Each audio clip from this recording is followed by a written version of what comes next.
नमस्कार, आप देख रहे हैं जनभावना टाइम्स। आपके साथ मैं हूं अंकिता। महाराष्ट्र में सियासी घमासान जारी है।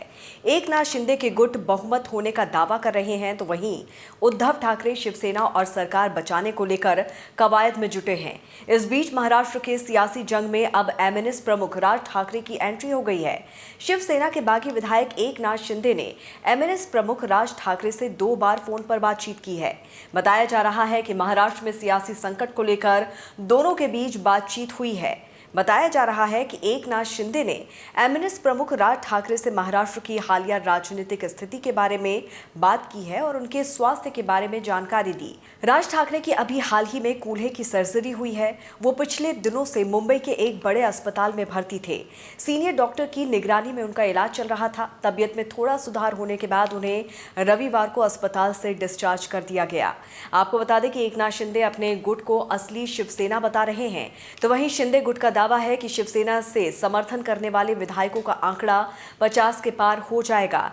राज ठाकरे और एकनाथ शिंदे की फोन पर बातचीत के बाद ये कयास लगने शुरू हो गए थे कि एकनाथ गुट का एमएनएस के साथ विलय हो सकता है। शिवसेना नेता दीपक केसरकर ने राज ठाकरे की पार्टी में शिंदे गुट के विलय की अटकलों को खारिज करते हुए कहा है कि हम एमएनएस में अपने गुट का विलय नहीं करेंगे। वहीं इस सवाल पर कि क्या जब तक उद्धव बीजेपी के साथ नहीं जाएंगे आप उनका साथ नहीं देंगे, केसरकर ने बिना कोई साफ जवाब देते हुए कहा कि हम हिंदुत्व के एजेंडे पर कायम हैं और एनसीपी और कांग्रेस हमारी इस सोच को लेकर किसी प्रकार से मुखर नहीं दिखते हैं। शिवसेना के बागी विधायक दीपक केसरकर का दावा है कि हम 3 या 4 दिनों में एक निर्णय पर पहुंचेंगे और उसके बाद हम सीधे महाराष्ट्र वापस जाएंगे। केसरकर ने कहा कि 1 से 2 और विधायक हमारे समर्थन में आ रहे हैं, जिसके बाद निर्दलीय उम्मीदवारों के साथ हमारे गुट को समर्थन करने वाले विधायकों की संख्या 50 के पार होगी। उधर शिवसेना ने अपने मुखपत्र सामना के जरिए एक बार फिर से बीजेपी पर हमला बोला। सामना में कहा गया है कि महाराष्ट्र में सियासी पटकथा बीजेपी ने ही लिखी है। महाराष्ट्र के सियासी लोक नाटक में केंद्र की डफली पर राज्य के नचनिए विधायक उनकी ताल पर नाच रहे हैं।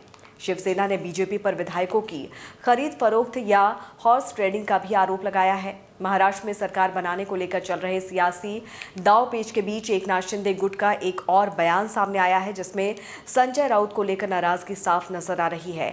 शिंदे गुट के समर्थक विधायक दीपक केसरकर ने कहा है कि बाला साहेब होते तो संजय राउत को पार्टी से निकाल देते।